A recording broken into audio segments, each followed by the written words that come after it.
no fantasy, no careless product of wild imagination. No, my good friends. These indictments that I have brought you today, the specific charges listed herein against the individuals, their acts of treason, their ultimate aim of sedition, these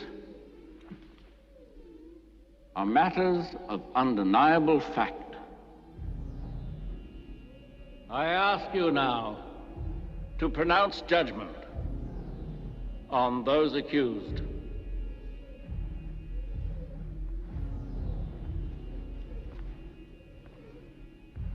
On this mindless aberration, whose only means of expression are wanton violence and destruction.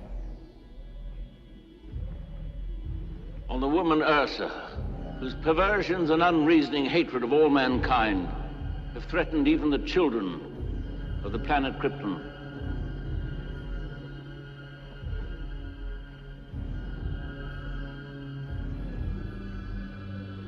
Finally, General Zod, once trusted by this council, charged with maintaining the defense of the planet Krypton itself, chief architect of this intended revolution and author of this insidious plot to establish a new order amongst us, with himself as absolute ruler.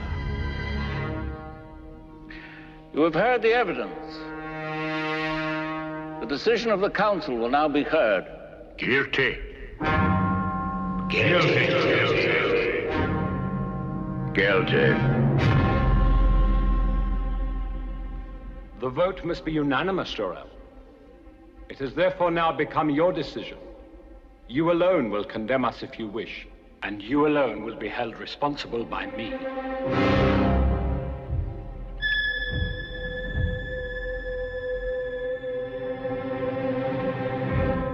Join us.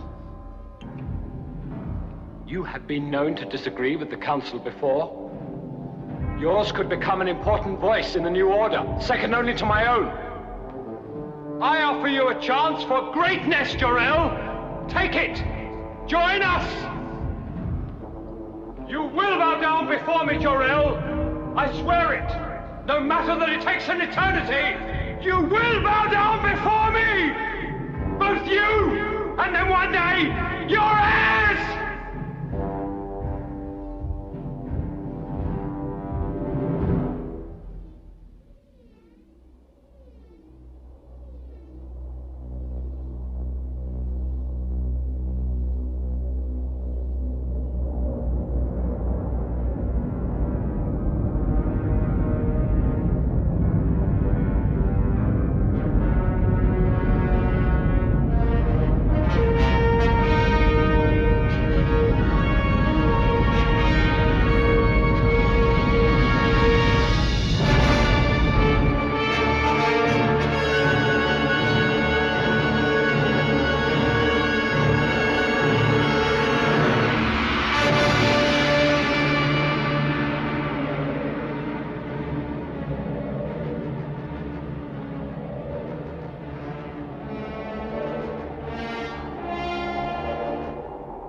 Hello and welcome to the Israelites 13 channel. I'm your host, and tonight is part 2 on a long controversial series I'm doing, trying to shed light on who this name is, Lucifer, Helel.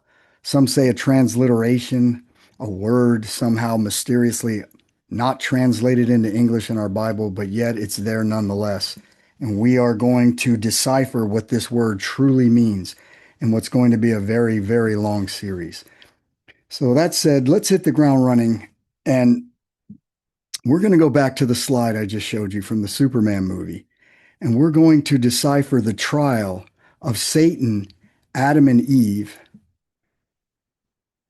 not necessarily in that order, but nonetheless, these three individuals right here, through Hollywood sci-fi, are literally telling you the story of Eve, Adam, and Satan, hidden in plain sight through Hollywood sci-fi.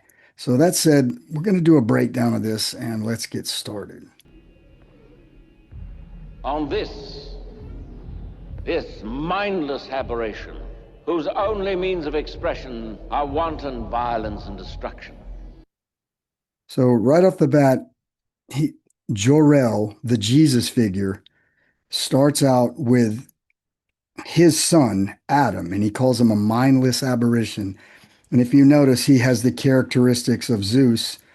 But of course, the usual suspects in Hollywood cast this character to look like some type of caveman mutation creature.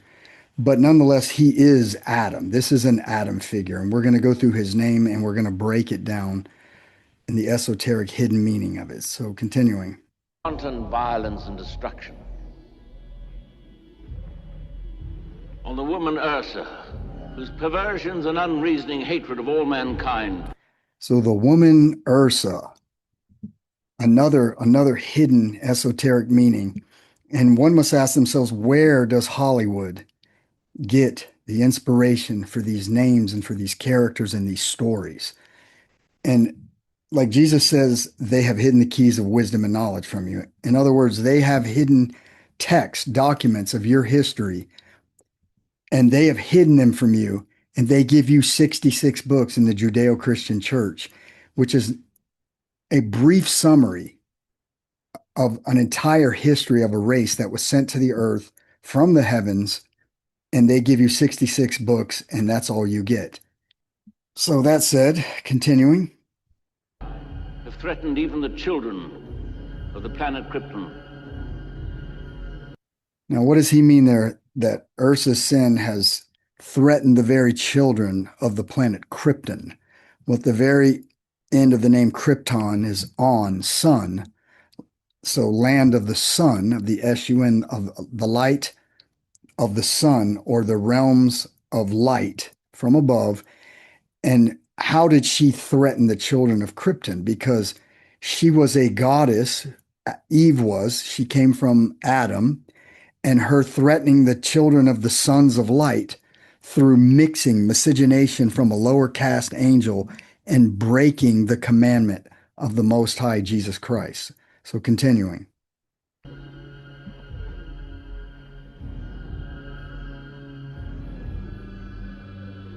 Finally, General Zod.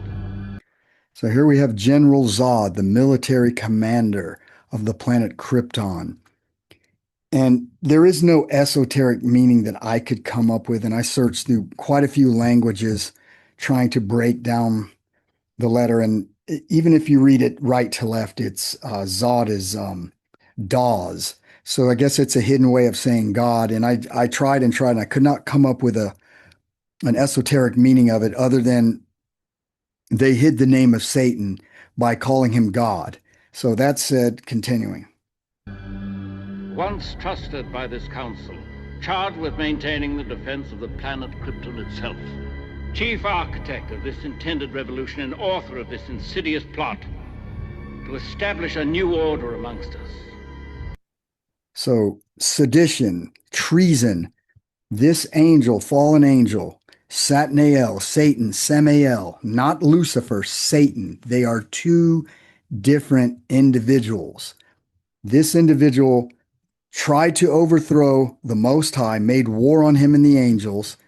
And when that didn't work and he was thrown out, his next play, his next chess move was to go after the very Son of God and propagandize his mind with visions of deity, of being the God and dethroning his own father, and brainwashed Adam through satanic, like I said, satanic propaganda to overthrow Jesus Christ the Father. So that said, continuing. With himself as absolute ruler. You have heard the evidence. The decision of the council will now be heard. The decision of the council will now be heard. You've heard the evidence. In this council, they are all white men, every single one of them.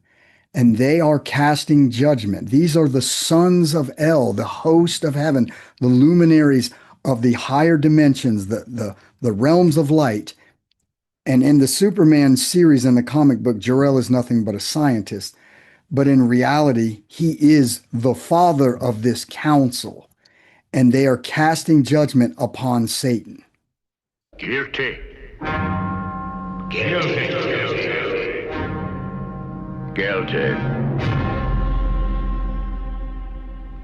The vote must be unanimous, Jor-El. It has therefore now become your decision. You alone will condemn us if you wish, and you alone will be held responsible by me.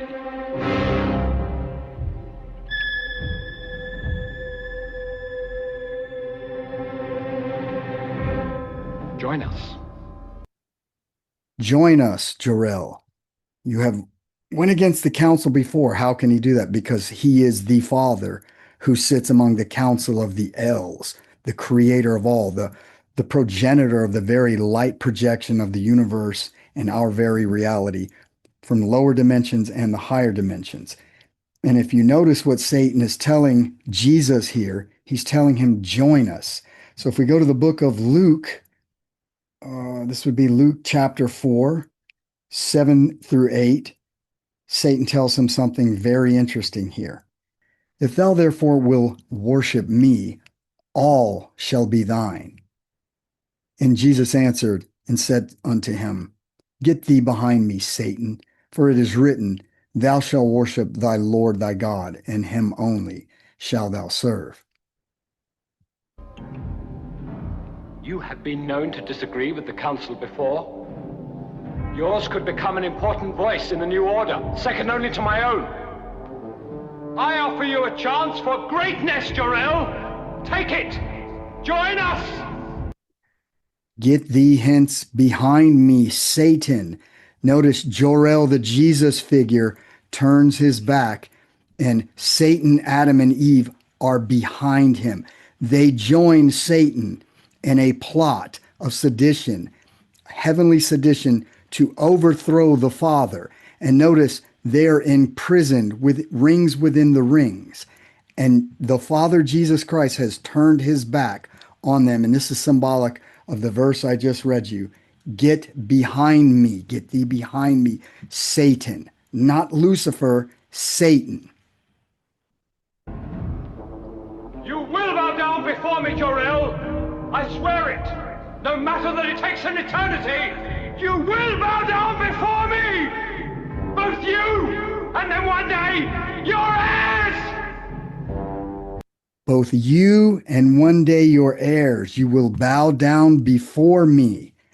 Who are the heirs of Jesus Christ? The Anglo-Saxon, Scandinavian, Nordic, Basque, Lombard, and Germanic peoples of the earth, the sons of Adrael, Adam in the heavens. His name as an angelic being was Adrael, and upon his fall into the flesh, the name Adrael was taken from him. The light was encased in a flesh body, and Adrael was made man. Therefore, his name was changed to Ish, meaning man, flesh, Rael, El, son in the flesh. That's exactly what it means. And Satan is prophesying the future to the Father in his arrogance, telling him that all the white race and Jesus himself would bow before him. And when they went up into the desert on a high mountain, he told Jesus, if you, let me read, he said, and the devil said unto him, all this power will I give thee, and the glory of them, for that is delivered unto me, and to whomever I will give it. So in other words, if you bow to me, I will give you the kingdoms of the world. And this is what they're telling you, hidden in plain sight.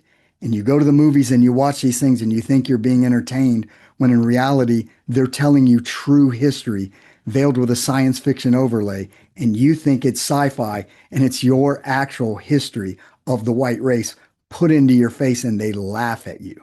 Continuing.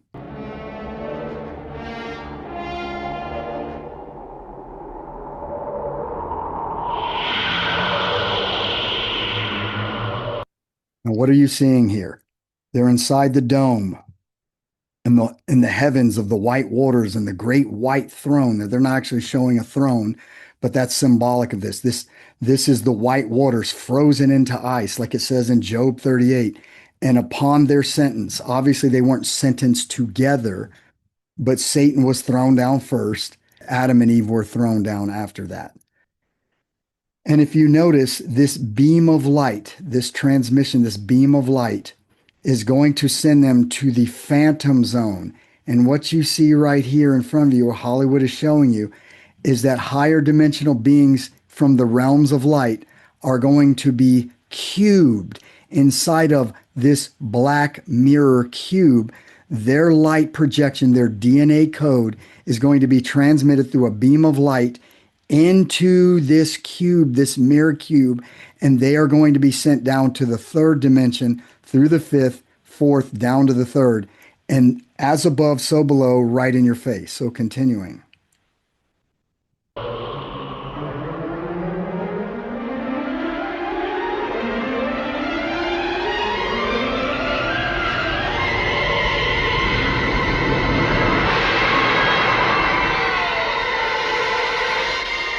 Eve is screaming, "Forgive me." Satan is saying, "I will return." And they have been cubed. The beam of light, when they were being held within the rings of the rings, the wheels within the wheels, their DNA genetic code was transferred from a higher dimension and locked down into a lower dimension into the great void of nothingness, and then transferred down to the earth.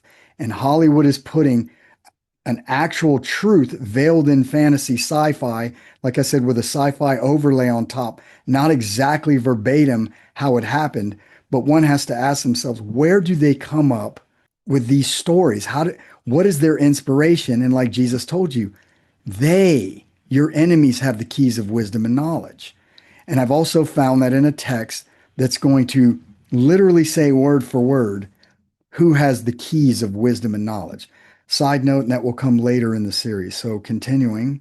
So we're going to hit the ground running after that short little video clip there of the trial of Adam and Eve and Satan and how they were cast down from heaven to the earth. And like Jesus said, "And behold, I saw Satan," not Lucifer, "I saw Satan thrown down to the earth as lightning," because the Father, Jesus Christ, is the one that sentenced him to come down onto the earth and to be put into the lower realms from the higher realms.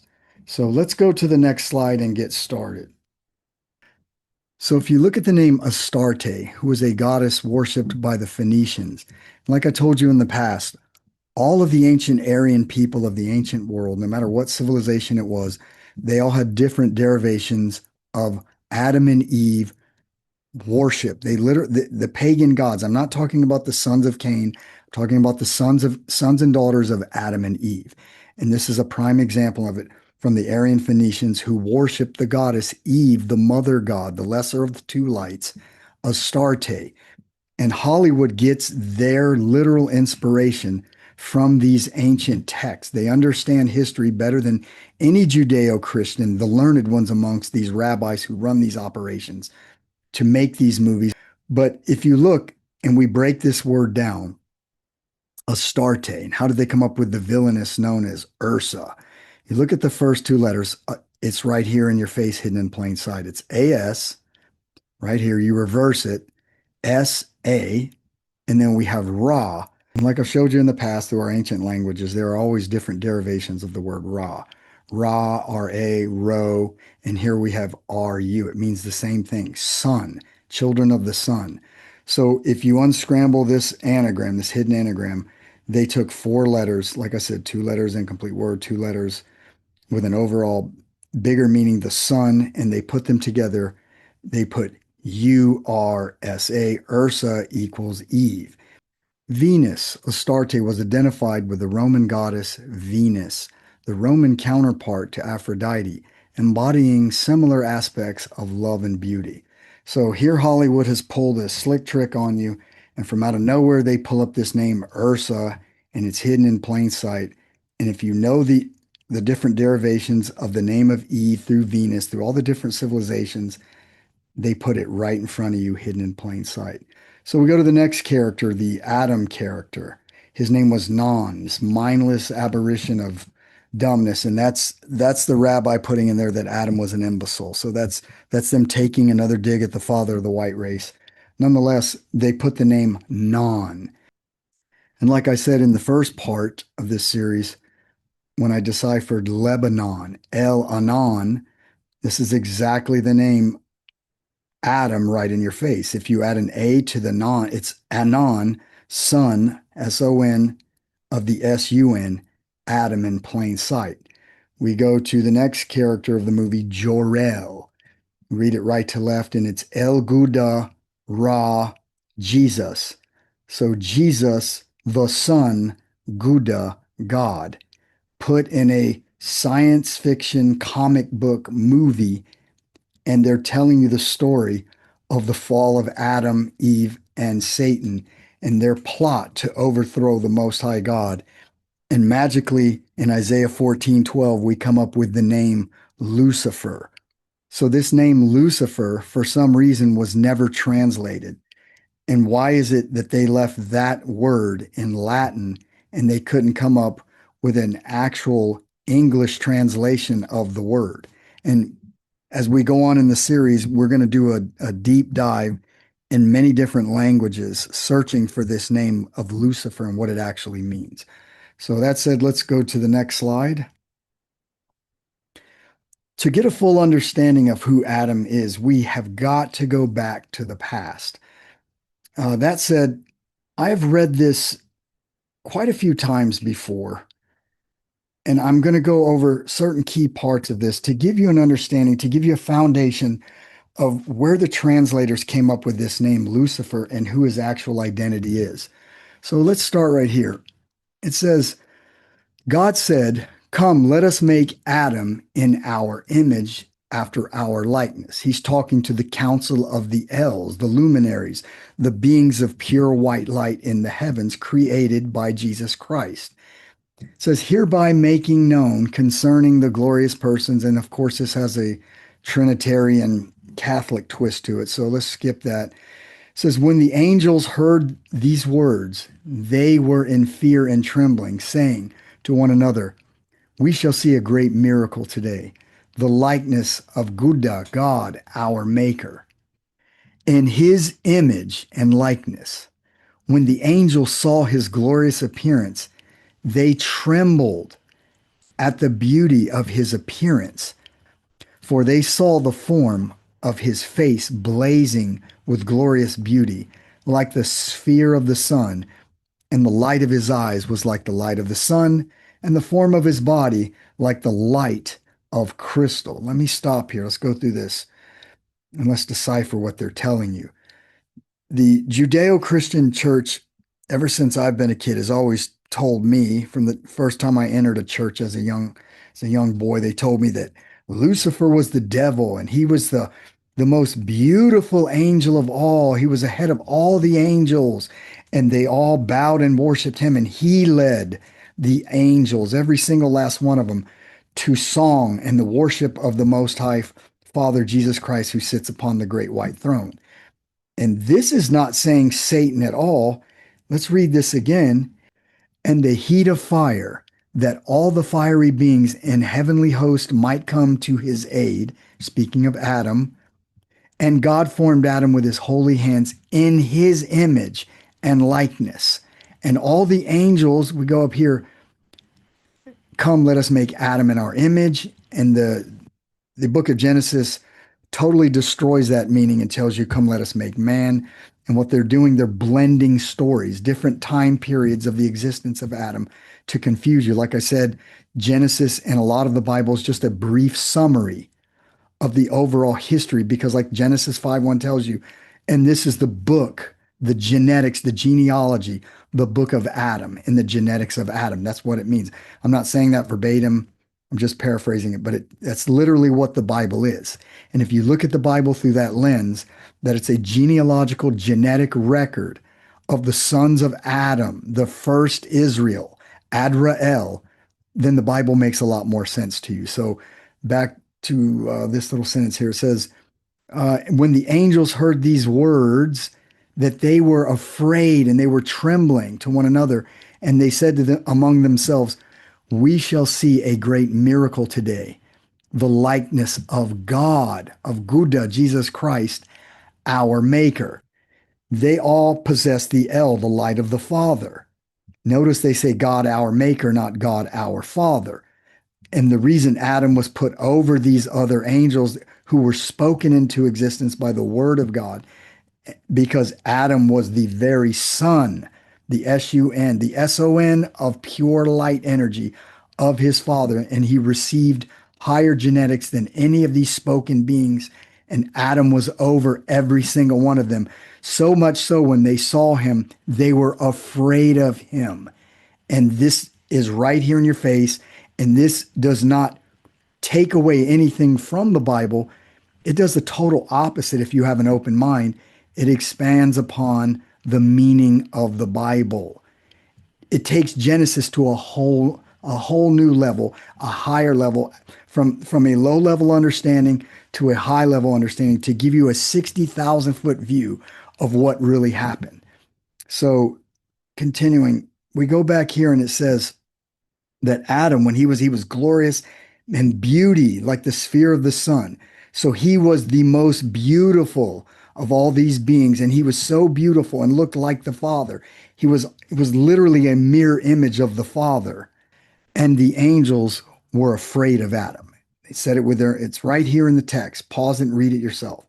So let's go to this part. It says, there did God set him upon the throne of his glory. Now, this is very, very, very important. This is a small clue right here, directly connecting Adam to Isaiah 14:12. If you notice right here, it says, God set him, Adam, upon the throne of his glory. So Adam had his own throne.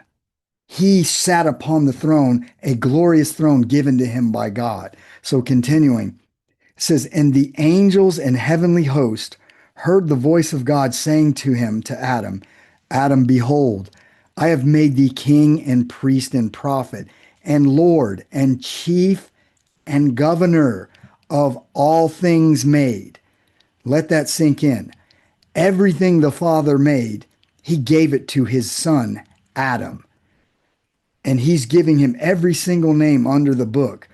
He's the king, the priest, the prophet, Lord, chief, governor, president, high poobah, most glorious angel, whatever you want to call it, giant name you want to attach to him.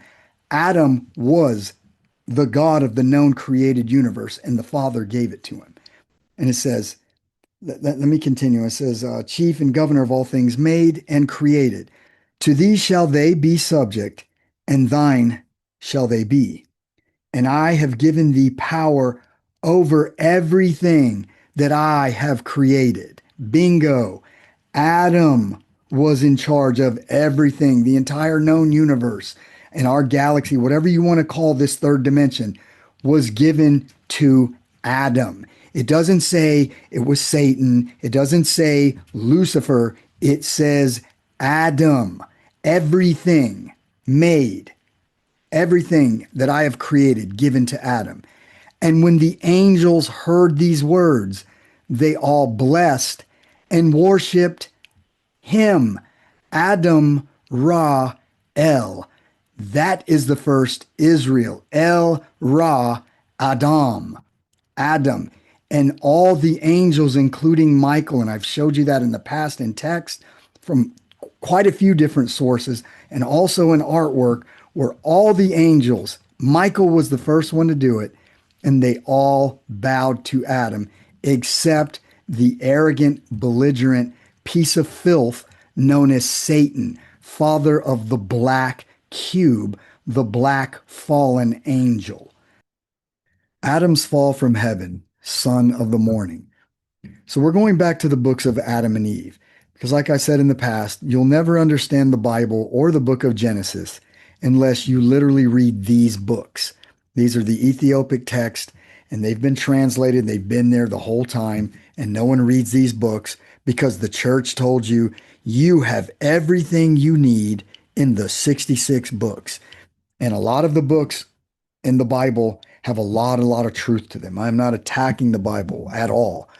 I'm just adding more context to the Bible to give you a deeper understanding. And I'm showing you in these books is the true story of what happened in the Garden of Eden and after the Garden of Eden. How can the Bible be the book of the generations of Adam? And it's very vague and gives you a small, brief summary of what happened to him. Never told you that Adam was the king of the world. It never told you anything even close to that.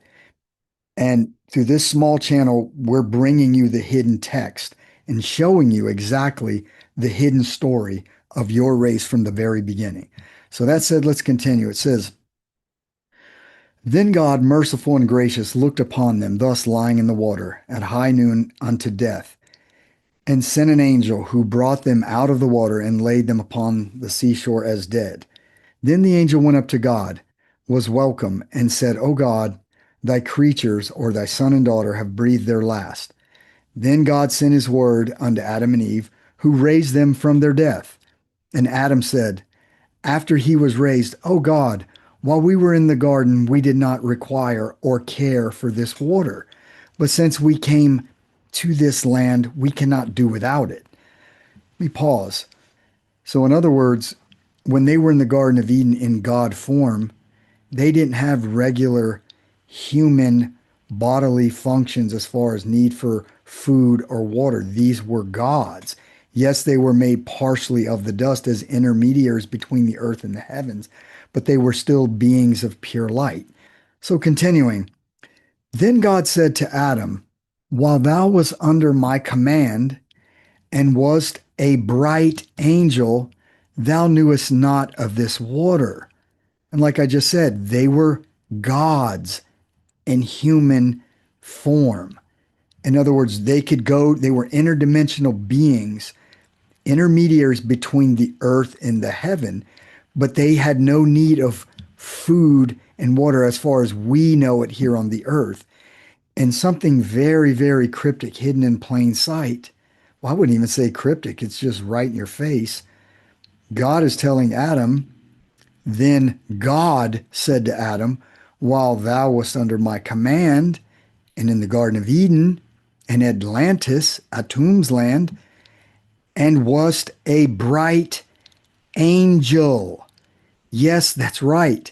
Adam was an angel, just like all the other angels, except Adam was above the angels. He was the angel, the bright and morning sun star, Adam, Ad-Rael. So Adam was above them in power, in light, in wisdom, in knowledge. Your Bible never tells you that Adam was an angel. It just calls him a man, hiding the fact that Adam was the brightest, most beautiful, most powerful angel of all. Now, does that mean he was a messenger? Yes, he was I guess at a Judeo-Christian level, you can say that. But if you look here at the very word angel, it's Anum Guda El. The El is the light. Guda is from the Father. These were children of Adonai, our Father, Jesus the Christ. And Adam was over all of them, every last one of them. So continuing, God tells him, but after thou hast transgressed my commandment, thou cannot do without water, wherein to wash thy body and make it grow, for it is now like that of beast, and is in want of water. When Adam and Eve heard these words from God, they wept a bitter cry, and Adam entreated God to let him into the garden and look at it a second time. But God said unto Adam, I have made thee a promise, or a covenant, an agreement, That's the first covenant. It wasn't with Abraham the first time. It was made with Adrael, Adam in the flesh. I have made thee a promise. When that promise is fulfilled, I will bring thee back into the garden, thee and thy righteous seed. And God ceased to commune with Adam. Another clue right in your face, thee and thy righteous seed. Sperma, seed, genetics. Each one of these sons of his righteous seed, son and daughters, they were righteous. Why were they righteous? Because they came from Jesus Christ, the Father, the pure white light energy of he who sits upon the great white throne, Father of the great white waters. And that's what makes them righteous, because they are not mixed with the black waters. And like I said, we're going to do a deep dive into the white waters and black waters. Adam/Lucifer was the brightest, most beautiful angel of all. Adrael, Adam, Rael. If you read this book over and over and over, they keep killing themselves to try to escape this third dimensional prison that they're in. And they were in literal shock that they were in the flesh compared to their divine nature. And they psychologically, they're having a hard time with it, and they keep killing themselves. Kind of a dark book in certain segments, but it gives an overall wider view of historical facts of Adam and Eve. So that said, then came the word of God to Adam and Eve, and raised them from their dead state, saying unto them, why came ye up hither? Did you intend to go into the garden from which I brought you out? It cannot be today, but only when thy covenant I have made with you is fulfilled.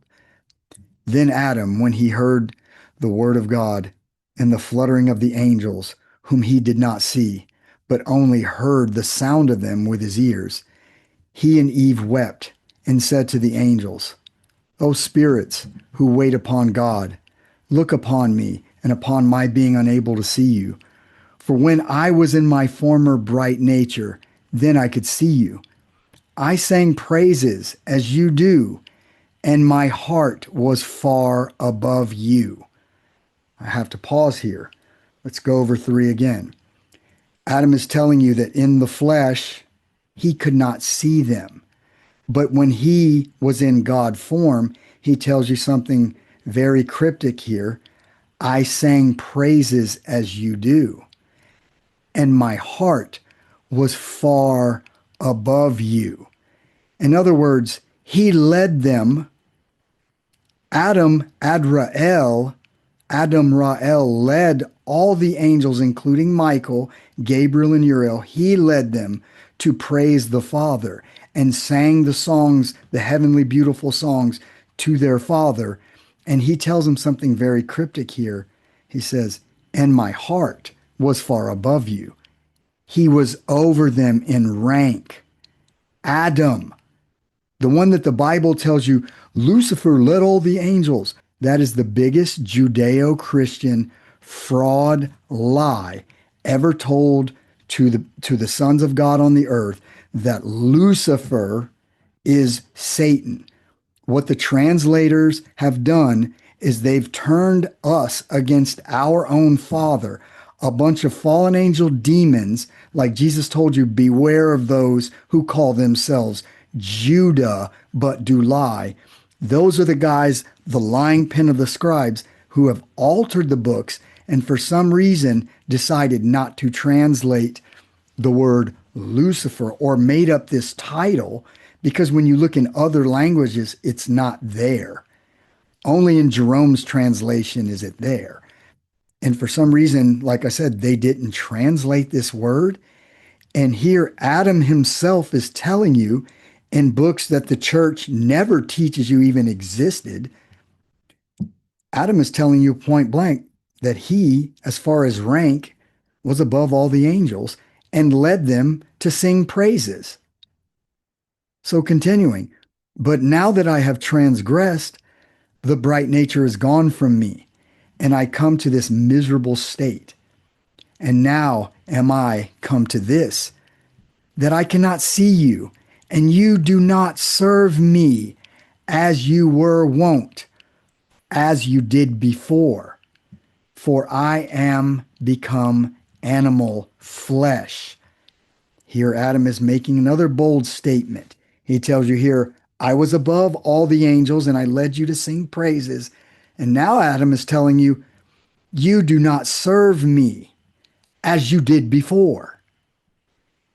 Hidden in plain sight, in hidden text, that people tell you, don't read those books, because if you read these books, you come outside the rabbinical black cube mind prison of Satan. And they don't want you to ascend. They want you here, like they told you, or Morpheus told you in the Matrix, the Satan character. Morpheus told you that you're a battery.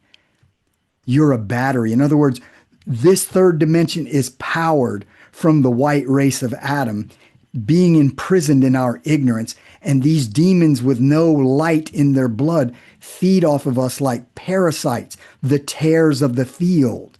They look like the wheat, but are smaller and black. That is the definition of a tare. And without the children of light in this third dimension, this physical domain would collapse, in my opinion.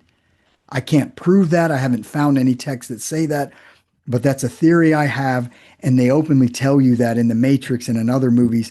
Not exactly the way Morpheus or Satan told you, but that's pretty much the gist of it. And that's a theory I have, take it or leave it. But here we have Adam saying again, right in plain sight, and you do not serve me as you did before.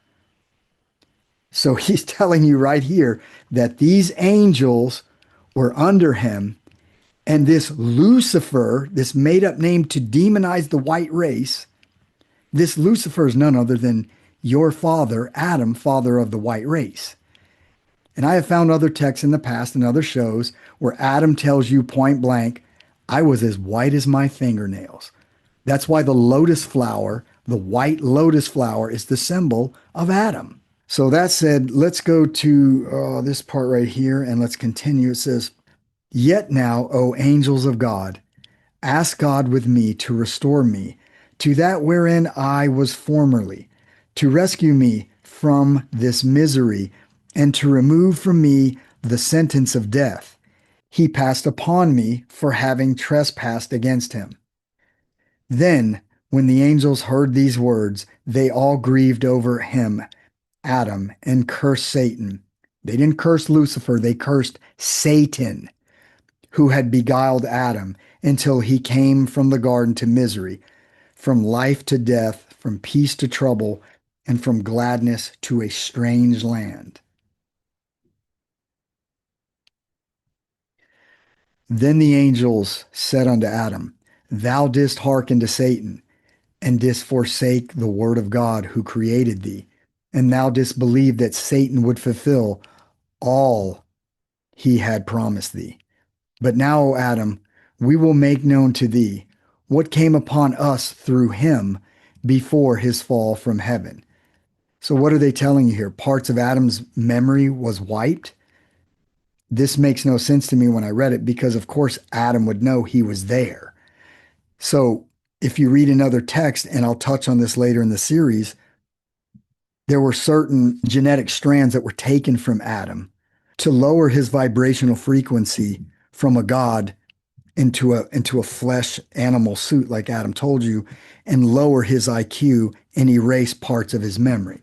So continuing, the angels tell Adam, But now, O Adam, we will make known to thee what came upon us through him before his fall from heaven. So he's talking about Satan here. He gathered together his host and deceived them, promising them to give them a great kingdom, a divine nature, and other promises he made them. His host believed that his word was true, so they yielded to him and renounced the glory of God. He then sent for us according to the orders in which we were to come under his command and to hearken to his vain promise. But we would not, and we took not his advice. Then, after he had fought with God and had dealt forwardly with him, he gathered together his host and made war with us. And if it had not been for God's strength that was with us, we could not have prevailed against him to hurl him from heaven. So this is a far more in-depth understanding of what happened in the battle of heaven, as the book of Revelation tells you, but only gives you a brief understanding of it. So that said, let's go to the next slide. But when he fell from among us, there was a great joy in heaven because of his going down from us. For had he continued in heaven, nothing, not even one angel, would have remained in it. But God in his mercy drove him from among us to this dark earth, for he had become darkness itself and a worker of unrighteousness. So, I have to stop here. So, is this metaphor for he had become darkness itself? And if I had just read this and never seen it in another text and had only read 66 books my whole life, I would literally spiritualize this meaning and think that darkness equates to evil. Yes, it does, but from a very low level understanding. But when you have an understanding of other books and you have a deeper context of this book, it comes alive what this actual meaning is. In other words, when he was thrown out of the heaven, God cast Satan into a black flesh body. And Satnael became Satan, not Lucifer, but Satan. They tell you Lucifer was the son of the morning. Jesus tells you that he was the morning star, that a star, the sun, emits light. And right here, the angel's telling you that that God drove him out to this dark earth, for he had become darkness, he had become black itself, and he was a worker of evil, of unrighteousness. And he continued, O Adam, to make war against thee, until he beguiled thee through satanic propaganda, because Satan was the first one that said the 5 I wills. And when that didn't work for him and he was thrown out and made war on the angels, his next step was to go to Adam. And that's exactly what he did. Now, I don't know the exact time period that this happened, and linking it together without data is just a theory. So until I find that data, and I try to keep my channel a data-driven channel, and as I obtain more data, yes, some of my views will change. Knowledge is power. So continuing, it says that Satan beguiled thee and made thee come out of the garden to this strange land, where all these trials have come to thee, and death, which God brought upon him, he has also brought to thee, O Adam, because thou didst obey him and did transgress against God. O Adam, if you eat of this tree, the tree of evil, not good, but of evil, that's a bastardizing of the verse. If you eat of that tree or mix your genetic light DNA with this lower caste demon, you will surely die. In other words, your light will be taken, you will be put in a flesh body, and you will be cubed, as they showed you in the beginning in the Superman clip from the start of the video. They were cubed, as above, so below, in a black mirror and sent to the phantom zone in the 3rd dimension. Now, am I saying that Earth is that phantom zone? No, I can't say 100% conclusive that, yes, this is the phantom zone, because there are dimensions below this. But for some reason, we are still here in the flesh, and the only biblical text or understanding I can get from that is from the Lord's Prayer. Our Father in heaven, hallowed be thy name, thy kingdom come, thy will be done on earth as it is in heaven. So we have a mission to bring light into the world filled with a world of darkness. And we are definitely living in that. Darkness is all around us. Then all the angels rejoiced and praised God and asked him not to destroy Adam this time for his having sought to enter the garden, but to bear with him until the fulfillment of the promise or covenant, and to help him in this world until he was free from Satan's hand. There's another clue right here. Adam, until he freed Adam from Satan's hand. So Adam is no longer in charge of the known universe. And here in the third dimension, Earth, and in the lower realms, it's implying that Satan is in charge. So keep that in mind as we go through the series. Upon Adam's fall, Satan was over Israel, or the sons of Adam.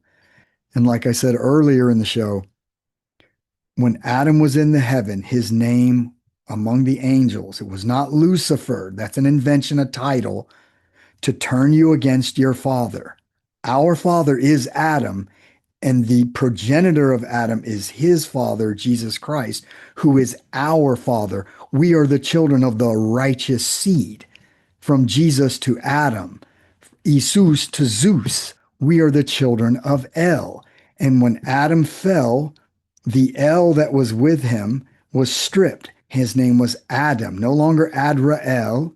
It was Adam. And the light, like I said, was encased in a flesh, as Adam tells you, animal flesh.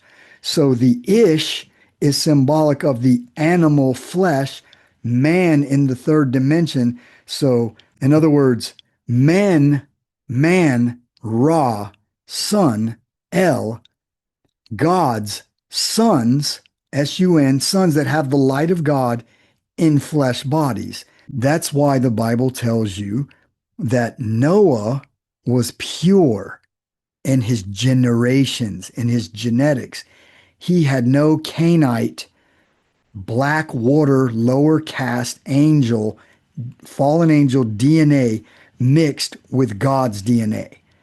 That is the number one command God gave his children. Do not mix thy seed with the children of Cain, with Osiris. That was the number one commandment right there. So that said, let's start this part. It says, then Adam said unto God, O Lord, take thou my soul, and let me not see this gloom any more, or remove me to some place where there is no darkness. Sounds like he was in the hood. Every day I have determined for thee until the fulfillment of my covenant, when I will save thee and bring thee back again into the garden, into the abode of light thou longest for, wherein is no darkness. I will bring thee to it in the kingdom of heaven, in the realms of light. Again said God unto Adam, all this misery that thou hast been made to take upon thee because of thy transgression will not free thee from the hand of Satan and will not save thee. Let me pause. Satan, from the time Adam fell, was the God of Adam. Until the law, in my opinion, until the law of Moses, God came to Moses, and I think it goes even further than that. I think the law was given to them, but I think it's from Adam's fall all the way until Jesus came. Now, obviously, those go together. Adam in the flesh on the earth, and then Adam went into hell, and that was obviously the freeing of Adam and the righteous seed that were in hell under Satan's hand. So that said, it's continuing. It says, but I will save thee, Adam, when I shall come down from heaven. This is God saying this. So the people that tell you Jesus is not God, and then they try to deceive you, well, you go into this book and it literally God is telling you himself. He's telling Adam, I will save you when I shall come down from heaven and shall become flesh of thy seed and take upon me the infirmity from which thou sufferest. Then the darkness that came upon thee in this cave shall come upon me in the grave, when I am in the flesh of thy seed. So let me pause here. I showed you in the past, it said the son became the father from his genetics, and then the father becomes the son. So here it is again, telling you the story. When they say Jesus was the Son of God, and you have all these people arguing back and forth because they only have an understanding of the 66 books, and they can't go past that level of understanding. They cannot reach, I would say metaphorically, they cannot reach for the stars mentally, intellectually, spiritual, intellectual, rising into the stars to get a higher understanding of what it means. And it has been obscured and hidden from these texts that most people have never even heard of. Basically, Jesus Christ is telling you that he's going to come back in the flesh of the seed of Adam. The Son becomes the Father, and the Father becomes the Son. The Holy Spirit comes upon Mother Mary and implants the the heavenly Y chromosome of the Father, a ray of light from the Father, the Son God, into Mary, and is born upon the earth. But that bloodline was a pure genetic bloodline of the righteous seed. It was not mixed with black, cube, distorted, filthy black waters DNA from Satan, the fallen demon, who tried to kill God and got his black ass handed to him. That's the story that has been hidden from you. And the Most High is telling Adam, I am in the flesh of thy seed. He's telling you that he's going to come back. This is God saying that directly. So continuing, and I am who without years shall be subject to the reckoning of years, of times, of months, and of days. And I shall be reckoned as one of the sons of men in order to save thee. And God ceased to commune with Adam. Adam desired an exalted state. Let's go to Isaiah 14:12 here. It says, how art thou fallen from heaven, O Lucifer, son of the morning? How art thou cut down to the ground, which didst weaken the nations? So let's go to Revelation 22:16. Jesus tells you, I am. Here we have the I am, and I've already deciphered that. Isus Alpha Messiah. Isus Alpha, flip it, it becomes Omega. I am the root and offspring of David and the bright and morning star, the sun God, Jesus Christ. He sent his angel to testify. He's telling you word for word that he is God, the Son God. And Sunday represents our Father. Saturday represents the children of the black cube, Saturn Day. That is a fact, an undeniable fact, not a feeling, not a belief, a written, conclusive fact, period. So continuing, for thou hast said in thine heart, I will ascend into heaven.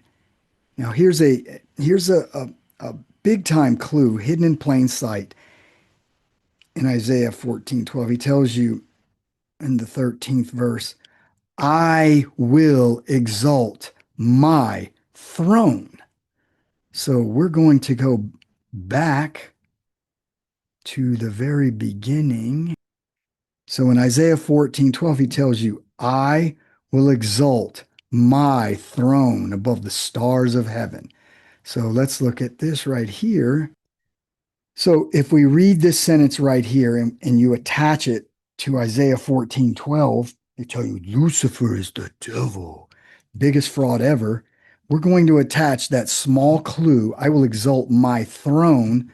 Well, I've never read anywhere that said Lucifer had a throne that God gave him. I've read in text and in hidden text where it says that Satan came and took the earth and refused to come back out of jealousy that it was made for Adam. And he felt that he was superior because he was made of fire and Adam was made of dust. And he took the earth. He stole it. So if you read right here and you attach that small clue in Isaiah 14:12, and there Adam was made king and priest and prophet.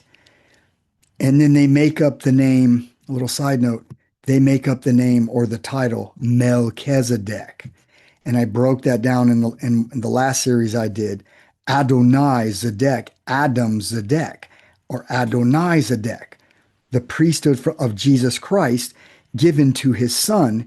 And here it tells you in the very creation from the beginning of Adam, it tells you that there did God set him upon the throne of his glory. So keep that in mind. God gave Adam a throne of the glory of Adam, of Adrael. He was the king, the God of the universe, given to him by his loving Father. For there are many mansions in my Father's kingdom. And this universe was the mansion given, or the universe given to his son, Adrael, Adam. So let's go back to Isaiah 14. He tells you, I will exalt my throne above the stars of God. I will sit also upon the mount of the congregation, the council of the elves, in the sides of the north. I will ascend above the heights of the clouds. I will be like the Most High. And God tells him, yet thou shalt be brought down to hell, to the sides of the pit. Yes, Satan was sent to hell, but Adam and Eve and the righteous seed upon their fall, when the light was taken from them and they were cast into flesh body, upon their death, they were also sent to hell. Everyone through the church propaganda, through the Catholic Church and the Judeo-Christian Church, all denominations have taught people from the time they're young that Satan was cast down and his name was Lucifer, but they don't tell you that Adam and Eve were also cast into hell.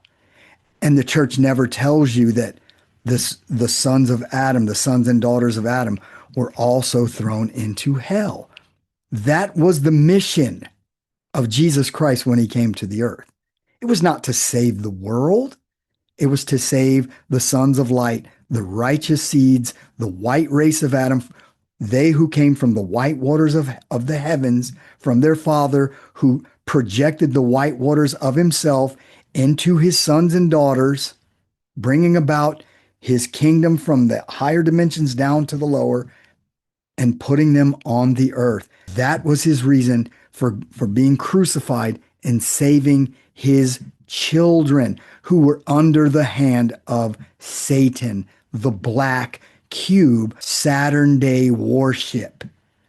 When you're worshiping Saturn Day, you are literally being Judaized by the fallen angels and worshiping Satan. That's my opinion. You can believe what you want, but those names are not there by coincidence. So that said, let's go to the next slide. Adam desired an exalted state. So we just read, let's back up here. And remember, I told you there's a small key here. I will exalt my throne. We went back to the beginning, the creation of Adam. And what I'm doing is through the evidence in the text, I'm laying a fundamental groundwork of who Lucifer is. And I'm deciphering Isaiah 14, 12 through 15. Now, the clue here in this very text, I showed you one example of it, but he tells you, I will exalt my throne. So let's go here. Adam desired an exalted state. God is rebuking Adam and tells him, and the Lord said unto Adam and Eve, you transgressed of your own free will until you came out of the garden in which I had placed you. Of your own free will have you transgressed through your desire for divinity, greatness, and an exalted state such as I have. Bingo. I have to stop again. So we go back. I will exalt my throne. Just prove to you in the creation of Adam that God gave him the throne. Adam was the God of the universe. Jupiter, Zedek, Adonai, Adam Zedek, was the God of this third dimensional universe being projected from above in this earth matrix, but it's also a universe. And Adam was that God, and that was given to him, his mansion given to him by his loving Father. So we go forward, and here in the books of Adam and Eve, he tells you literally that Adam and Eve desired an exalted state of divinity, greatness, such as God had. So I deprived you of that bright nature in which you then were. And I made you come out of the garden to this land rough and full of trouble. If only you had not transgressed my commandment and kept my law. What was the law? I thought that the commandment that God gave Adam and Eve was don't eat from the tree of good and evil, a blending of stories. They were good. That means don't mix your holy, good, righteous seed, which comes from me, with the dark black cube Saturn, Saturday, Satan, black cube demon from beneath. Do not mix thy seed. That's eating of the tree. They're family trees. And when they mixed it, the fruit that they produced was a rotten fruit known as Cain, the little mongrelized half-breed demon. That's what he's telling him. Now, of course, I added extra stuff to that, but it all correlates. And he tells him, if you had not eaten of the fruit of the tree near which I told you not to come, and there were fruit trees in the garden better than that one. But the wicked Satan, who continued not in his first estate, let me pause. So what is he telling you here? Satan left his dimension. His first estate was a lower dimension, lower than the third. And he didn't like that. And he saw what the Most High bestowed on his son, and he would not bow to him. He refused. And God said that he left his first estate, nor kept his faith, in whom was no good intent toward me, and who, though I had created him, yet set me at naught, and sought the Godhead, so that I hurled him down from heaven. He it is who made the tree appear pleasant in your eyes, until you ate of it by hearkening to him. So what is that? What is the tree? And he made it appear pleasant to him. He dangled through propaganda power. Like he didn't have enough power. Like in the revelation of the Magi, Adam said he didn't understand his importance in the kingdom that God had given him. His mansion, like Jesus said, there are many mansions in my kingdom. In my kingdom. And Adam was given a kingdom, a vast kingdom. And the tree that was dangled before him and the fruit that came of it was the promise. If you mix with me, Eve, our offspring will become powerful enough and we can kill the father and take everything that he has and will be God's. Just like Zod, Satan, told Jor-El, Jesus, Ra'el, join us. You've been known to disagree with the council before. Join us and you'll be only second to me. Just like he said in the books of Matthew and Luke chapter 4. This is exactly what they're telling you. So through satanic propaganda, Adam fell, not knowing that he was already a god. Now, I don't know if he knew that or if just through greed and he actually believed in his own arrogant hype that he could be greater than the Father. And the Father handed his son his ass as well as Satan. And this is telling you this was an act of sedition. It wasn't an act of consumption of a fruit. The fruit come from the mixing of genetic trees, the offspring, the mixing of the Y chromosome seed of Satan with higher dimensional Adamic seed through Eve, and then Adam did the same exact thing. That's also in the books of Adam and Eve. That people tell you, don't read those books. Well, that's up to you whether you want to read them or not. I don't like being kept in the dark. As Francis Bacon said, knowledge is power. And our Father Jesus said, it is for all things. All things are for you to know.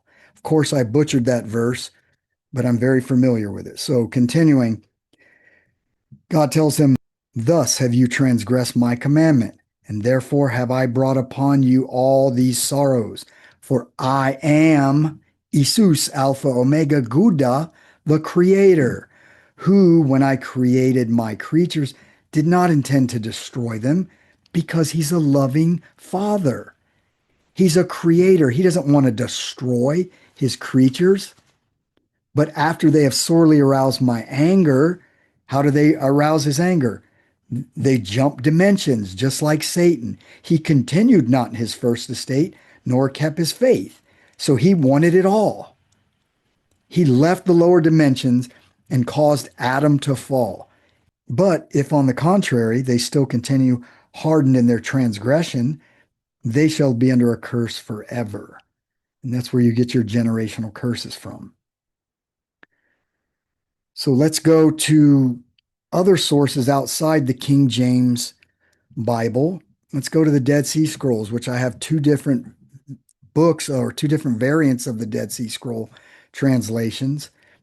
And I've put them side by side, and there are minor alterations in those books as well.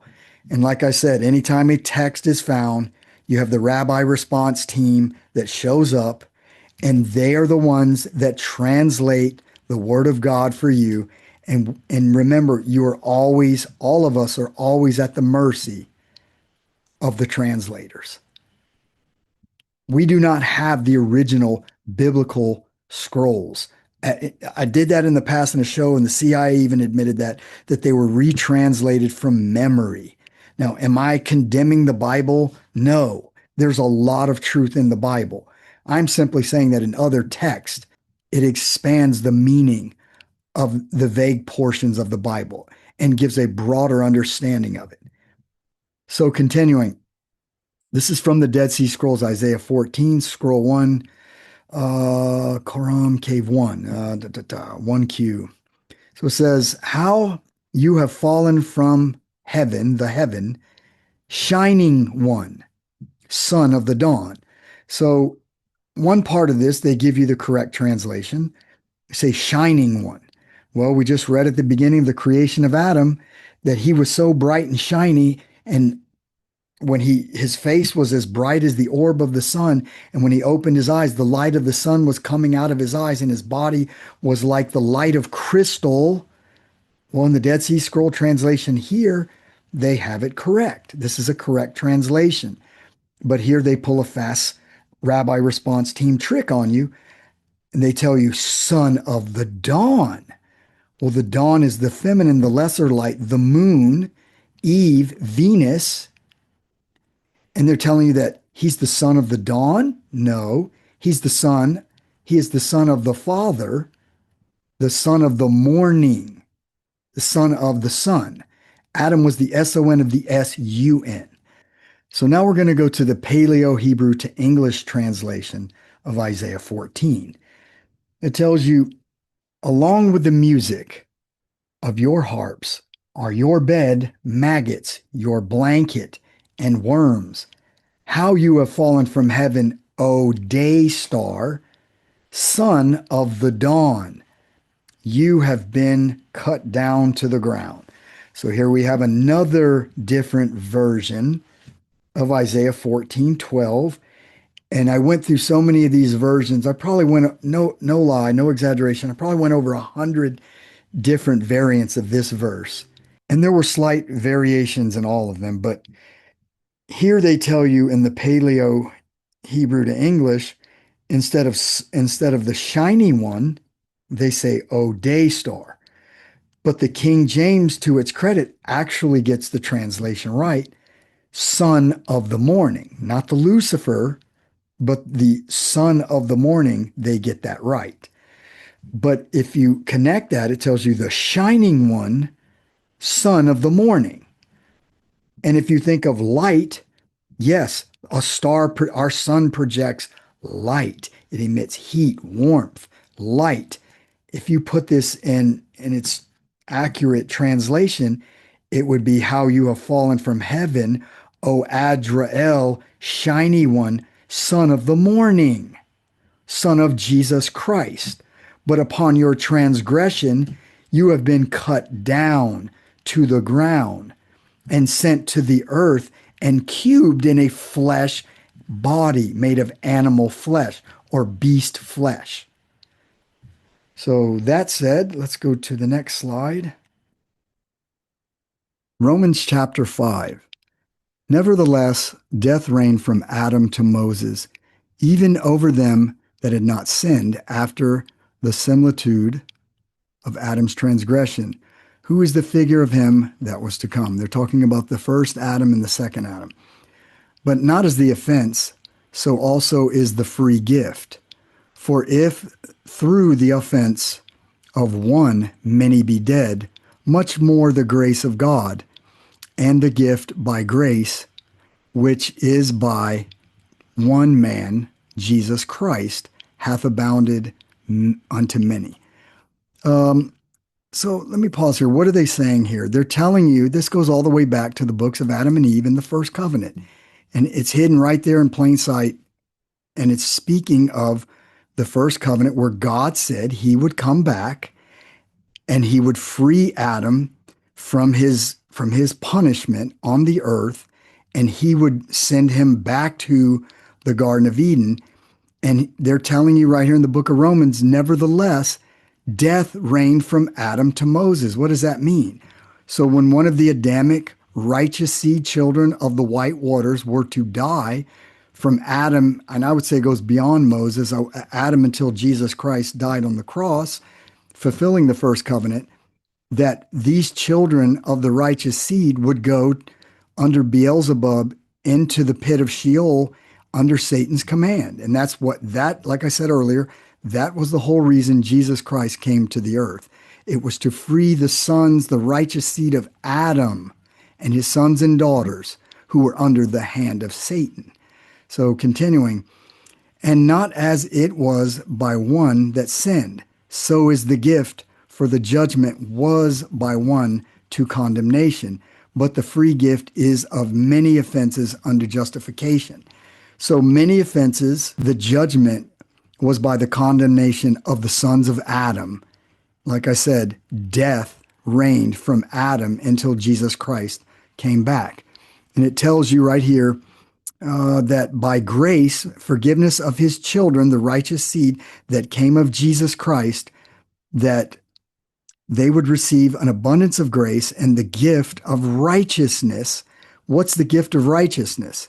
It was in their genetics, the righteous seed. For if by one man's offense death reigned by one, what are they saying? Who's the man they're speaking of? Speaking of Adam. So by his transgression of the law, death reigned for all the sons of light. They all went to the pit. Much more they would receive abundance of grace, and of the gift of righteous shall reign in life by one, their Father, Jesus Christ. So the gift of righteousness came from grace, a reconciling of the Father, Jesus Christ, with his sons of the righteous white water seed of Adam and their children. Adam was the first, Israel. And that title was bestowed on Jacob because unlike Esau, Jacob was pure in his genetics. He did not take a daughter of Cain, of the black cube, the Saturday worshipers, and he didn't mix his holy seed with these black cube devils. Just like Noah didn't mix his seed with the black cube devils. That's what it means when they say, and their seed, and it was a spotted lamb. The spot, it's a black spot of the black cube of mixing of genetics, producing the rotten figs. That's exactly what that means. So if we connect Romans 5 with 2nd Esdras, this verifies everything just read to you from the books of Adam and Eve. And it tells you right here, 2nd Esdras chapter 7, 46, it says, I answered then and said, this is my first and last saying, that it had been better not to have given the earth unto Adam, or else when it was given him, to have restrained him from sinning, from mixing the holy white water seed and producing a group of rotten figs from a black cube tree, the tree of evil. That's what it means. For what profit is it for men, or sons of Adam now, in this present time to live in heaviness, and after death to look for punishment? O thou Adam, what hast thou done? For though it was thou that sinned, thou art not fallen alone, but we all that come of thee, the righteous white water seed. For what profit is it unto us, if there be promised us an immortal time, whereas we have done the works that bring death? So, in other words, no matter what they did on the earth in righteous deeds, they still were going to the pit of hell. It did not matter. As the book of Romans tells you, from Adam to Moses, they say that here, Moses, because God gave them the law then, and they were to abide by the law. So, from every single one of the children of Adam that died on the earth, from Adam until the coming of Jesus Christ, they did not ascend back into the realms of light. They went down into the depths of the shadow realm under Beelzebub and Satan. And these two books, or these two verses from these two separate sources, verify that. So let's go to the next slide. So from Adam all the way until the crucifixion of our Father on the cross, like I just said, they all went to the shadow realm, to Sheol. And I find this verse very interesting because Adam was under the law of the devil, of Satan, of the rabbinic Saturday worshipers, until the new law of Moses came with the Ten Commandments. And the Bible verse that literally tells you about the ancient rabbinic law been in the Bible the whole time. This is not taking this verse out of context. I've read the whole chapter, and it tells you right here in Colossians 2:14 through 18. Let's go to the King James first. Blotting out the handwriting of ordinances of the rabbis, the Saturday black cube children, that was against us. Why was it against them? Because he just told you here in Romans 5, nevertheless, death reigned from Adam to Moses. So this death, yes, they're talking about going to the pit, but they were under the hand of Satan because Adam transgressed the holy commandment of the Father, do not mix thy white water seed with a lower caste of angels, Satan, the black cube, do not mix with them. And that's exactly what Adam and Eve did in some weird threesome gimmick that they did, producing the different strains of the Triple S people. That's exactly what happened. That's why they hate us so much. We're the righteous seed and they are not. So going forward, he's telling you right here, blotting out the handwriting of ordinances that was against us. So the ordinance put against, the laws put against the sons of Adam being under the hand of Satan. It just told you that in the books of Adam and Eve. And it says it was contrary to us. Whoa, whoa, whoa. What does that mean? So it was contrary to the writings of the law that Jesus told his sons that the laws of their Father would be written into their hearts. So Saturday worship was contrary to the writing of the law of God in their hearts. Let's go to the Wycliffe and read the same verse. Doing away with that writing of decree that was against us, that was contrary to us.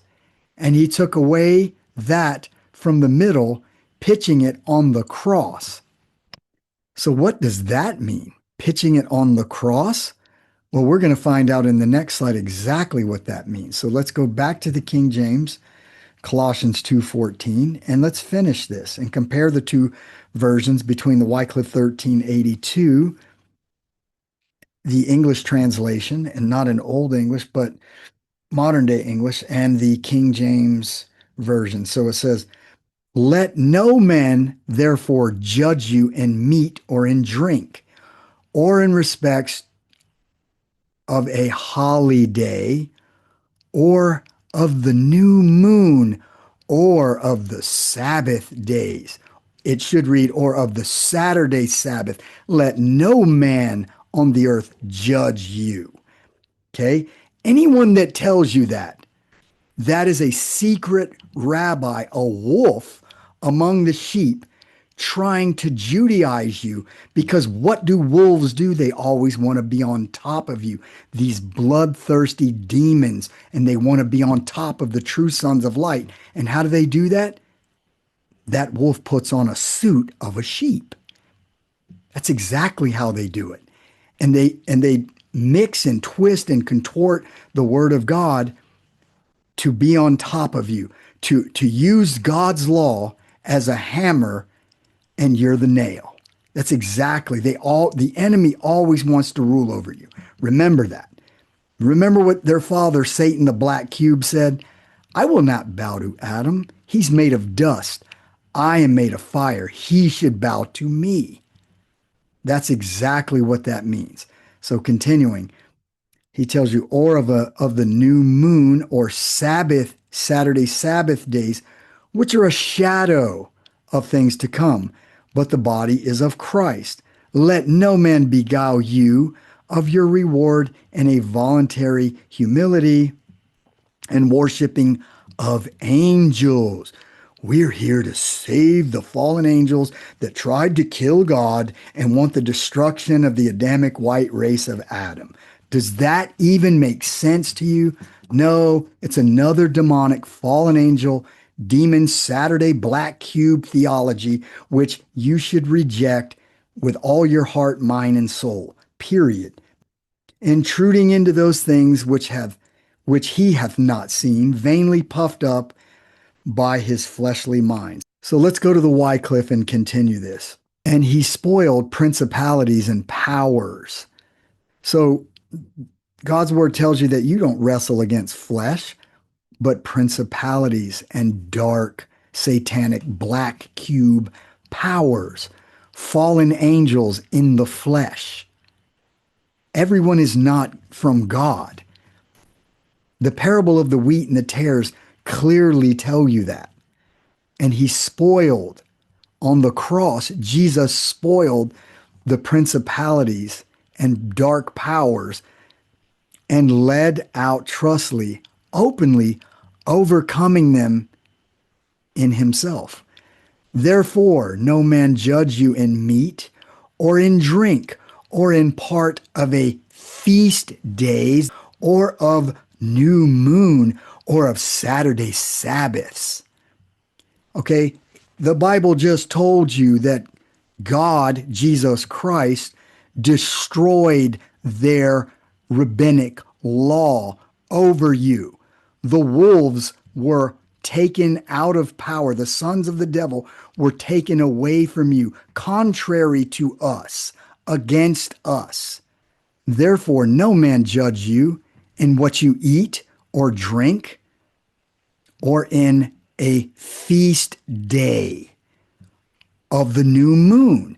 That's right, the Feast of Tabernacles, that is a feast based on the lunar cycles. They'll say lunar solar cycles, but in reality, it's a lunar cycle feast. It's in the Talmud. They talk openly about it. Read the Talmud. Read it. Which be shadow of things to come. For the body is of Christ. So the body of Christ, that means the children of Christ. They say the church, but it literally, that's a mistranslation. We are the church. It's not a church is not a building made of bricks and mortar or stones and mortar. Your temple, your holy temple, or your flesh body, that house the white light of Christ. You are the church, not a building you go into. That's a mistranslation. No man deceive you, willing to teach in meekness and the religion of angels, of fallen angels, those things which he hath not seen, walking vainly, swollen with wit of his own flesh, Satan's Saturn day Sabbath. This is out of one of my books. It's just a small little example of Satan worship, and this is an illustration supposedly of Satan wrapped with the serpent. And it says, Wudan, Sadar, as the malignant Saturn, whose sacred day or Sabbath was Saturday. And this is a little misleading. Mithraic cults were not based on the moon. They were based on sun worship. So let's go here. It says the Feast of Tabernacles, also known as Sukkot, is one of the most important biblical festivals, and its timing is directly connected to the Jewish lunar cycle. This is not hidden knowledge. So that said, let's go to the next slide. I've read this before in the past, and I just told you in the earlier slide that the rabbinic law was put away. The legend of Aphroditenius, the hidden nativity story, the conversation between the Magi and the Uz. The real nativity story told by the Magi themselves in hidden text. The conversation between the Magi and the Jews when we came to Jerusalem, the sign together with our arrival disturbed everyone. What is this? They said.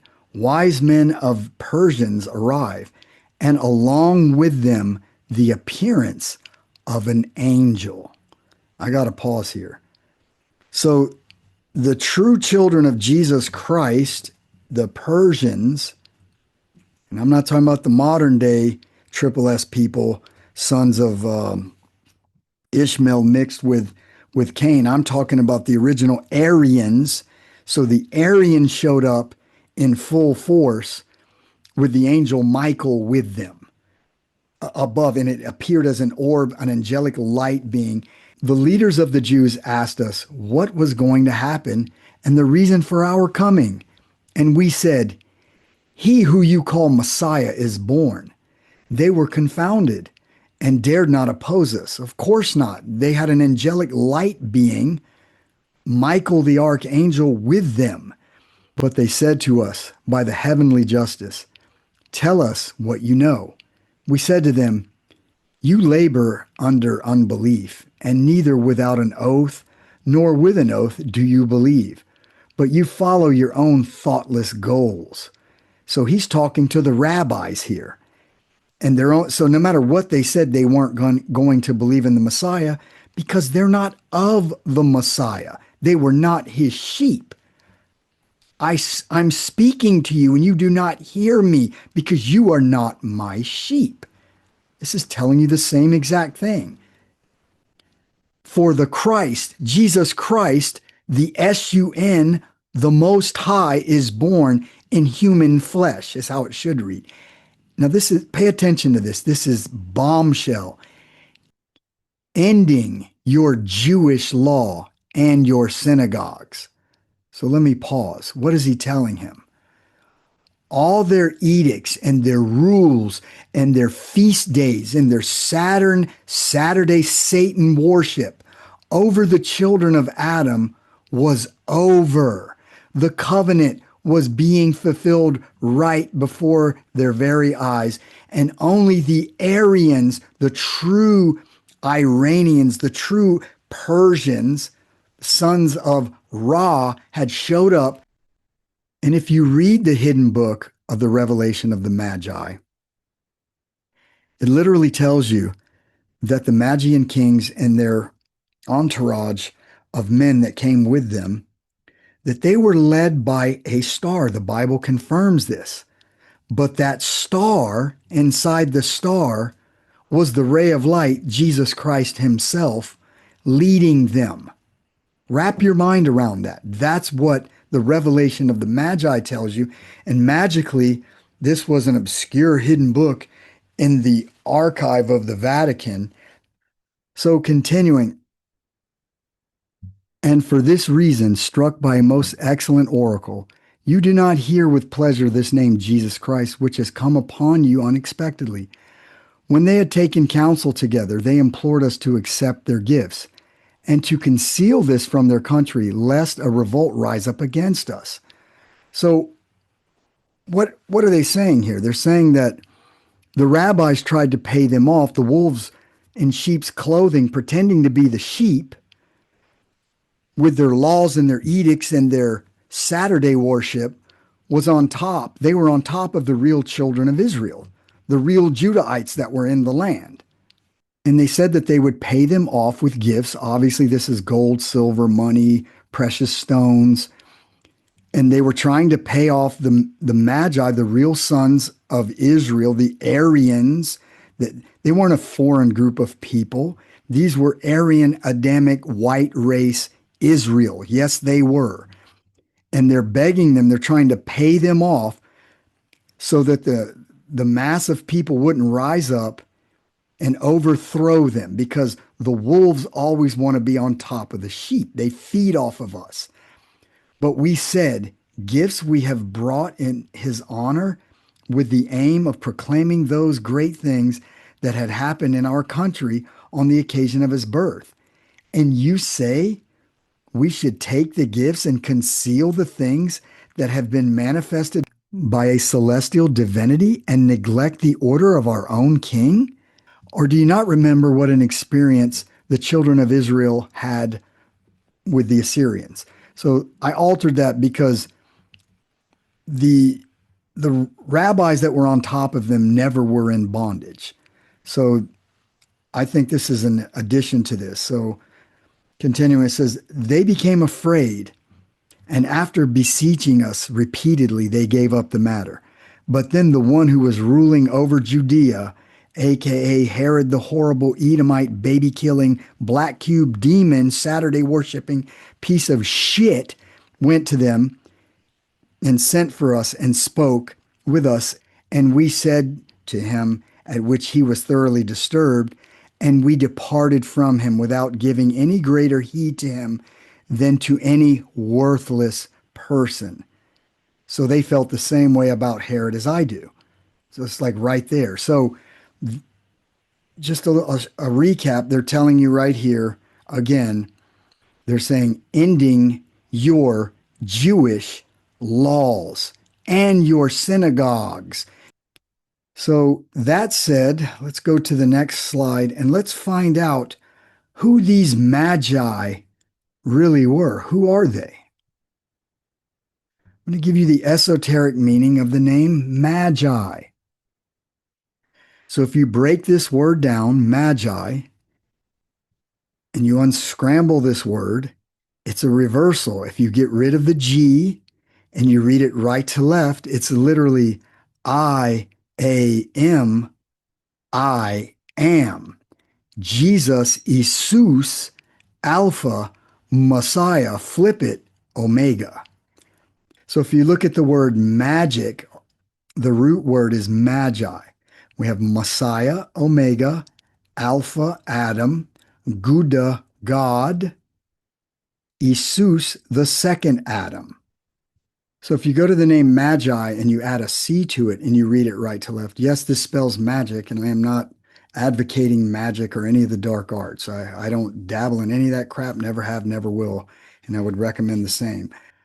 I'm just showing you how they hide things in the words.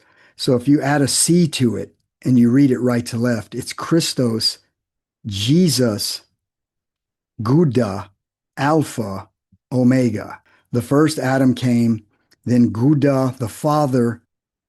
The first Adam, Alpha, from the Father. Then upon his fall, Gouda, God, Jesus Christ, came and was known as the second Adam, Jesus Christos. So that said, let's go to the next slide. So this is Hosea 6.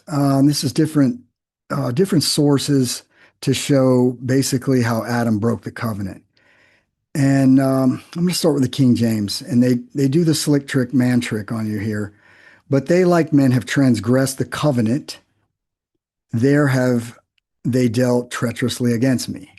Let's go to the Dead Sea Scrolls. In the Dead Sea Scrolls, they tell you they, like Adam, broke the covenant. So yes, Adam broke the covenant. And it says they deserted God and followed the laws of who? Of Saturn, Satan. I'm just filling in the blank there. So let's go to the Wycliffe 1382.